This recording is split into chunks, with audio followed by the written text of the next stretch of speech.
ఈరోజు వచ్చి ₹1,00,00,000 ఇస్తానని మాట్లాడడం ఎంతవరకు కరెక్ట్ అని కూడా నేను ప్రశ్నిస్తున్నాను. ఎందుకంటే ఈరోజు మీరు ఖచ్చితంగా భరోసా ఇవ్వచ్చు, కానీ వచ్చి వెంటనే మా ప్రభుత్వం వస్తే ₹1,00,00,000 ఇస్తాం అంటున్నారు.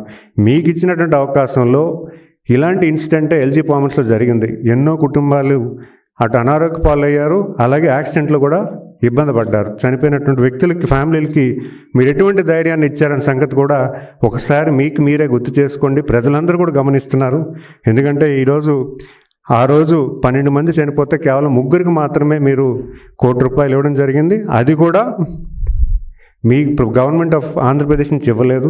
మీరు ఆ ఇండస్ట్రీస్ నుంచి ₹1,00,00,000 తీసుకొని ఇక్కడ ఇవ్వడం జరిగింది. అంతేగాని ఈరోజు వచ్చి మా ప్రభుత్వం వస్తే ₹1,00,00,000 ఇస్తాము, 2 కోట్లు ఇస్తామని చెప్పడం ఎంతవరకు కరెక్ట్ అనే సంగతి కూడా మీకు మీరే ప్రశ్నించుకోవాలని తెలియజేసుకుంటున్నాను. ఈరోజు ప్రభుత్వం ఈ ఇన్సిడెంట్ అయిన వెంటనే, ఇప్పుడు జనరల్గా మీ ప్రభుత్వంలో ఇన్సిడెంట్ జరిగితే మీరు ఎయిర్పోర్ట్లో మీటింగ్లు పెట్టుకుంటారు. ఆ ఎయిర్పోర్ట్లో మీటింగ్ చెప్పుకొని ఉన్నటువంటి ఇబ్బంది పడినట్టు ఫ్యామిలీస్ని ఎయిర్పోర్ట్కి తెప్పించుకున్నారు. ఈరోజు సంఘటనా స్థలానికి మా నాయకులు అందరూ వెళ్ళారు. ఈరోజు మంత్రులు కానీ, కేంద్ర మంత్రులు కానీ, రాష్ట్ర మంత్రులు కానీ, మా యువ నాయకులు కానీ, లోకేష్ గారు కానీ, లేదా మా deputy chief minister Pawan Kalyan గారు కానీ ప్రజల దగ్గరికి వెళ్ళి వాళ్ళకి ధైర్యం నింపుతున్నారు.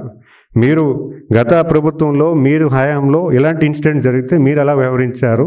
ఈరోజు ఈ ప్రభుత్వం ప్రజల దగ్గరికి వెళ్ళి ప్రజలకి ధైర్యం నింపే ప్రయత్నం కూడా చేస్తున్న విషయాన్ని మీకు తెలియజేసుకుంటున్నాను. ఎందుకంటే మంగళవారం రాత్రి డైరెక్ట్గా వాళ్ళ అకౌంట్స్కి 25 lakhs డైరెక్ట్గా ఎవరైతే ఈ ఇన్సిడెంట్ వల్ల నష్టం చేకూర్చుందో, చనిపోయినటువంటి ఫ్యామిలీస్కి 25 lakhs ఇవ్వడం కూడా గమనించాలన్న సంగతి కూడా తెలియజేసుకుంటున్నాను.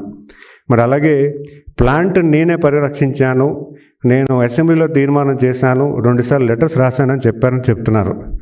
వాస్తవానికి మీకు ఇచ్చిన 5 ఏళ్ళ కాలంలో మీరు ఎందుకు POSCO south Korean steel plant కంపెనీకి ఇక్కడ గ్రీన్ స్టీల్ ఇండస్ట్రీ పెట్టాలనే ప్రతిపాదన గురించి ఎందుకు మాట్లాడడం జరిగింది? ఎందుకు ఎంఓయూ చేసుకోవడం జరిగింది? ఎందుకంటే మీరే చెప్పారంటున్నారు, నేను ఆల్రెడీ ఒక అసెంబ్లీలో తీర్మానం చేశానని చెప్తున్నారు, 2 సార్లు కేంద్ర ప్రభుత్వం రాశానని చెప్తున్నారు.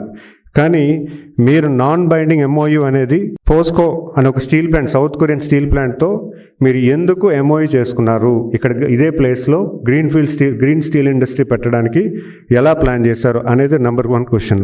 నెంబర్ 2, విశాఖపట్నం కేంద్రంగా రాజధానిగా తయారు చేద్దామన్న ఆలోచనతో ఈ స్టీల్ ప్లాంట్లోనే రాజధాని కట్టాలన్న ఆలోచన మీరు ప్రస్తావించారా లేదా?